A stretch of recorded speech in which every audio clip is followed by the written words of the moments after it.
Podcast 99. Arrancamos con todo el entusiasmo. Recuperaremos nuestra ciudad. Nos tienen miedo. Las y los chilangos merecemos una ciudad para todos y todas.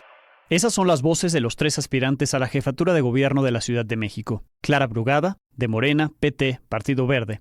Santiago Taboada, de PRI, PAN, PRD. Y Salomón Chertorivsky, de Movimiento Ciudadano. El 2 de junio, las y los capitalinos votarán para elegir quién encabezará el gobierno de la ciudad más grande del país. Las encuestas apuntan una cercanía entre Taboada y Brugada, por lo que podría ser la primera vez desde que los capitalinos eligen a su gobernante mediante el voto que no gane la izquierda. Previo a 1997, cuando fue electo Cuauhtémoc Cárdenas con el PRD, el presidente designaba al regente del entonces Distrito Federal. Lógicamente, la capital solo había sido encabezada por priistas. La Ciudad de México tiene más de 9.200.000 habitantes, con lo que su padrón electoral, conformado por 7.8 millones de votantes, es el segundo más grande del país, detrás del Estado de México. Como parte de un ejercicio para fomentar la participación política de los jóvenes, la Universidad Iberoamericana invitó a los aspirantes a participar en los encuentros por la democracia. Se plantearon 2 horas para responder a los moderadores y posteriormente tener un diálogo abierto con los estudiantes. La primera en asistir fue Clara Brugada, el miércoles 20 de marzo. La crónica de lo ocurrido ahí es de Sofía Otero. La visita de la morenista estuvo marcada por la presencia de manifestantes encapuchados afuera de la universidad.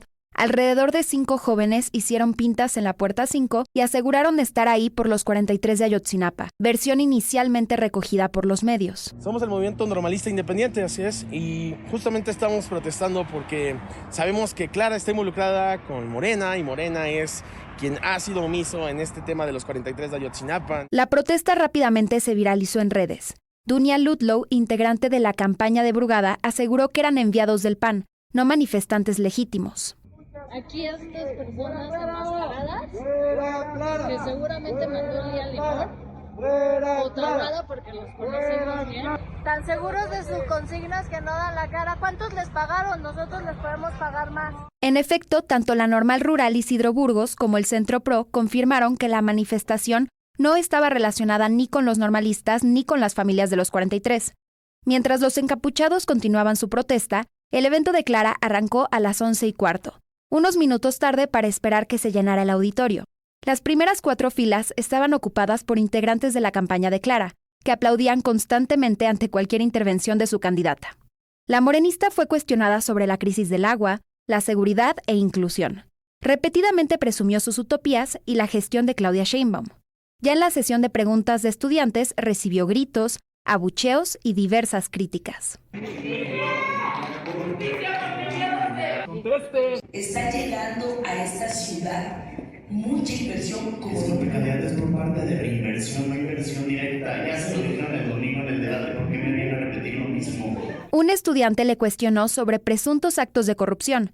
Ella se deslindó hablando del cártel inmobiliario, lo que provocó un momento de tensión. Aquí debe haber libertad de expresión, creo, y creo que soy estudiante al igual que tú y tengo derecho, al igual que todos nosotros quienes nos encontramos en este lugar.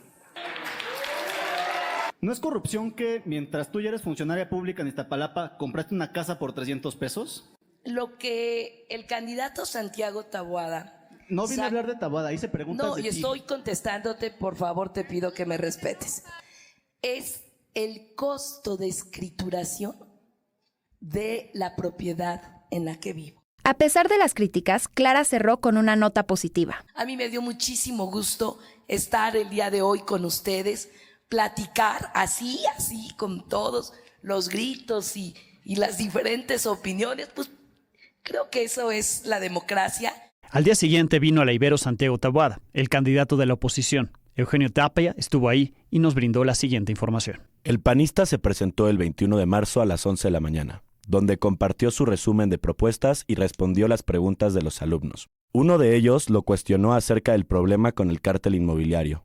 Taboada, evitando el tema, respondió: yo no voy a meter las manos al fuego por nadie. Al candidato se le cuestionó bastante sobre el tema de la inclusión LGBTQ+, en la Ciudad de México. Una alumna increpó con lo siguiente: ¿qué vas a hacer para incluir a todos los tipos de familia? Lesbo maternidades y a todo el tipo de mujeres, hombres trans, mujeres trans. Dinos qué es lo que vas a hacer. De nuevo el balón ahí, Santiago. Emilio me está ayudando en todo el tema de derechos humanos, Emilio Álvarez y Casa. Que podamos contigo, que nos acompañes y que nos ayudes a redactar la agenda para ellas, para ellos y para ellas. Después de contestar algunas preguntas más, resolviendo las dudas de los alumnos, el candidato de la coalición cerró con un llamado a la unidad y el cambio. Lo que yo les quiero invitar es a que reflexionen, a que vean realmente quiénes y qué somos y que nos den una oportunidad para que en la ciudad las cosas cambien para bien. Salomón Chertorivsky, candidato de Movimiento Ciudadano, estará en la Ibero cuando este podcast sea difundido, este 4 de abril a las 9 de la mañana.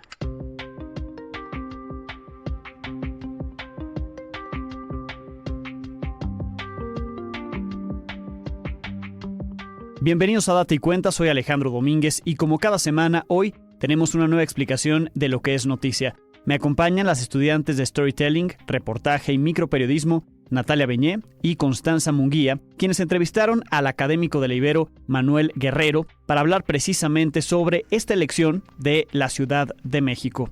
Así es, Alex. Manuel es experto en el análisis de los medios de comunicación en las nuevas democracias y nos habló acerca del panorama electoral en la Ciudad de México. Por otro lado, nos platicó acerca de cuál es el mayor desafío que enfrentan los procesos electorales en la Ciudad de México en cuanto a términos de equidad y transparencia. En términos de transparencia, yo creo que tienen varios retos. Por ejemplo, saber exactamente quiénes financian los procesos electorales. Sí tenemos mecanismos de fiscalización, tanto en el Instituto Nacional Electoral como en los institutos locales, pero no son todavía capaces de tener una fiscalización completa de todo esto. Hay muchas cosas que van casi bajo demanda cuando una de las fuerzas políticas acusa a otra y pone evidencia de que pues a su parecer se ha excedido en gastos de campaña con base en publicidad espectaculares, anuncios, etcétera, y da la evidencia y entonces los institutos investigan, pero no ha terminado de ser esto algo que le dé entera confianza a la ciudadanía, porque siempre escuchamos rumores de que hay muchos recursos que van por debajo del agua, que se pagan en efectivo, etcétera, y eso escapa estos procesos de fiscalización. Eso en cuanto a uno de los aspectos de transparencia. La otra cuestión importante es justo cómo se posicionan cada uno de estos actores frente a los mecanismos que ya tenemos de transparencia.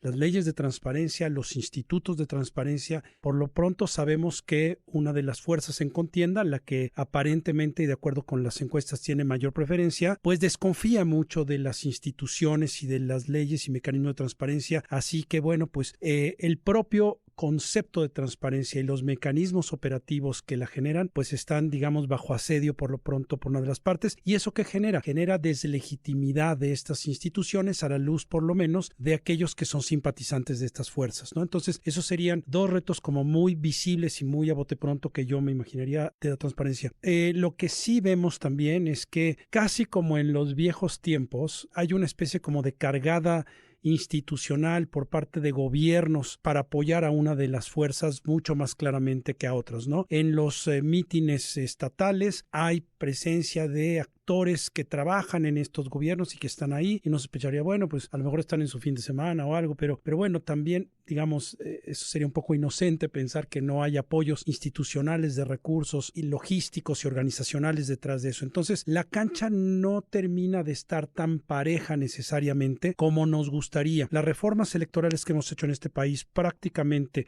desde las de 2006, 7, 8 en adelante, lo que han buscado ya no es que los actores puedan contender abierta y libremente. Eso se logra prácticamente con la reforma del 96, pero con las reformas subsecuentes lo que se busca es tener una cancha pareja, que las condiciones sean lo más parejo posible, porque pues hubo una intromisión indebida cuando fue el gobierno del presidente Fox en favor de sus candidatos, y ahora uno podría pensar que también hay elementos que nos permiten suponer pues que de parte del gobierno federal pues también hay cierta inclinación de la balanza, digamos, ¿no? La cancha no está tan pareja en ese sentido. Por otro lado, le preguntamos acerca de cuál es el papel que juegan los medios de comunicación enfocados en los candidatos a jefes de gobierno en la Ciudad de México. Pues yo creo que el papel de los medios de comunicación es un poco quitar mucha de la paja que está en el ruido de opinólogos, comentaristas, redes sociales, etcétera, y el papel tendría que ser un papel de traductor a la ciudadanía de cuáles son las propuestas pues, de las y los candidatos a la Ciudad de México en términos de transporte, agua,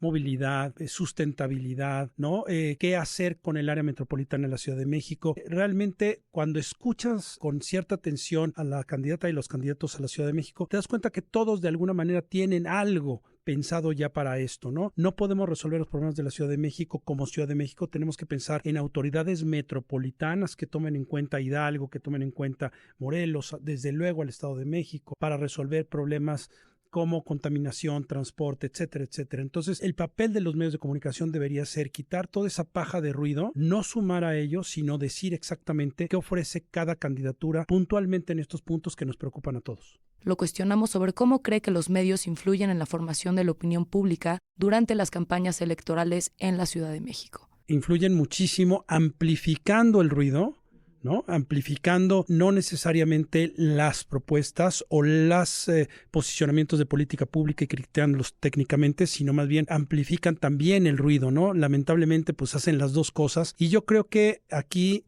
el ciudadano y la ciudadana promedio terminan un poco desorientados, ¿no? Porque pues sí tenemos personas que ya decidieron su voto, pero hay muchas personas que en las encuestas se está reflejando que si bien quieren ir a votar, aún no deciden exactamente por quién. Y es ahí donde los medios deberían estar jugando un papel estratégico en la comunicación político-electoral. Acerca de las redes sociodigitales, le preguntamos sobre cómo éstas podrían estar impactando en la participación electoral, especialmente entre los jóvenes. Pues el papel de las redes, el de las redes sociales es muy importante porque las redes sociales se han convertido en este factor en donde la gente empieza a informarse mucho más que a través de medios tradicionales. Y no me refiero solamente a que tú abras en la red social, en la plataforma en donde estés y le des clic y te linkea pues, a la página de un periódico. No, sino que utilizando a los propios influencers y a las propias opiniones que flotan en las redes sociales, mucha gente empieza pues a orientar su voto. El problema es que hemos construido pues un cierto clima de polarización, ¿no? En este país que obedece a intereses políticos de los actores, digamos, con poder en este país, que tienen cierto interés en que pues se politice, se polaricen ciertos temas. Esto no quiere decir que no se reconozcan desigualdades, ¿no? Por supuesto. Una cosa es el conflicto, que es natural a la política, la desaveniencia es natural a la política y eso obliga a la negociación. Y otra cosa es la polarización, cuando ya simplificas los problemas y te vas a los extremos. O es A o es B, o es blanco o es negro. Estás conmigo o estás contra mí. Ese es el problema porque rompe la legitimidad, el diálogo, la moderación, la posibilidad de acuerdo y negociación. Y el problema es que las redes sociales normalmente terminan amplificando mucho este clima de polarización porque la lógica y la estructura de la comunicación en redes sociales exige de los usuarios una respuesta fundamentalmente emocional para generar enganche y mantenerte más tiempo conectada a tu red social y eso implica mayor monetarización.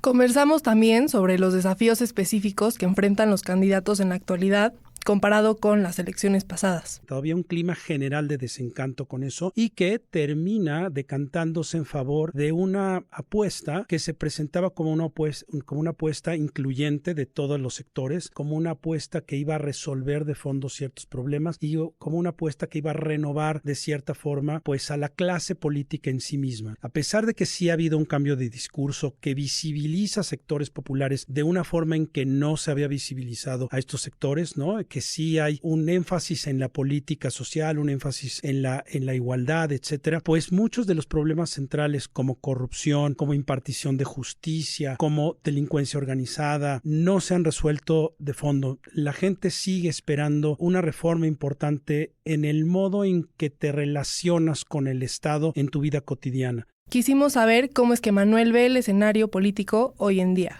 Pues es un escenario complejo, a pesar de que las encuestas en general y en promedio le dan entre 15 y 20 puntos a la candidata de Morena, ¿no? Y coalición, pues la verdad es que también hay un porcentaje importante de personas que aún no deciden exactamente por quién votar. Y yo veo que con base en lo que queda de la campaña en la Ciudad de México, que es el área normalmente más politizada, más activa, más participativa, pues la elección podría llegar a cerrarse en un momento dado, ¿no?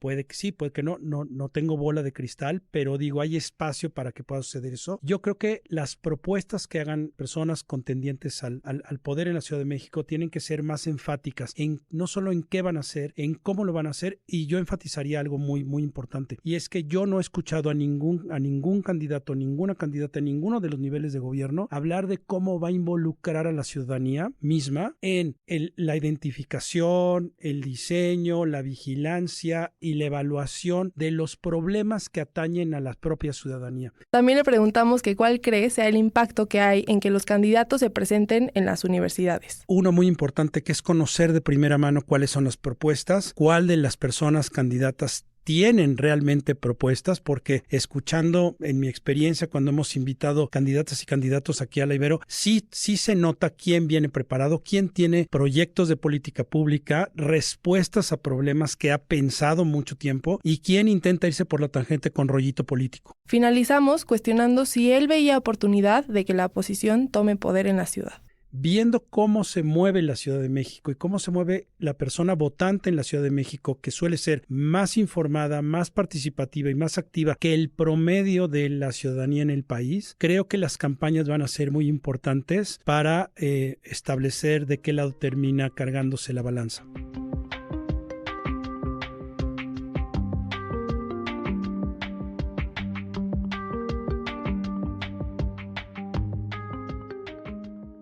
Gracias por escucharnos, los invitamos a que se suscriban y califiquen este y el resto de episodios. Este podcast es posible gracias al equipo conformado por José Antonio Romero, Eugenio Tapia, Aldo Rivera, Natalia Beñé, Constanza Munguía, Sofía Otero, Mariana González, Fernanda Colado, Jimena Amparán, Diego Aarón Rodríguez, Ana Laura Citalán, Daniela Rivero Borrell, Juan Francisco Zuleta y Diego Jaimes. Queremos agradecer al equipo de Ibero 90.9, conformado por Daniel Maldonado en la producción junto con Gabriel Pineda, y en la información a Rox Aguilar. Esto es Date y Cuenta, soy Alejandro Domínguez y nos escuchamos la próxima semana.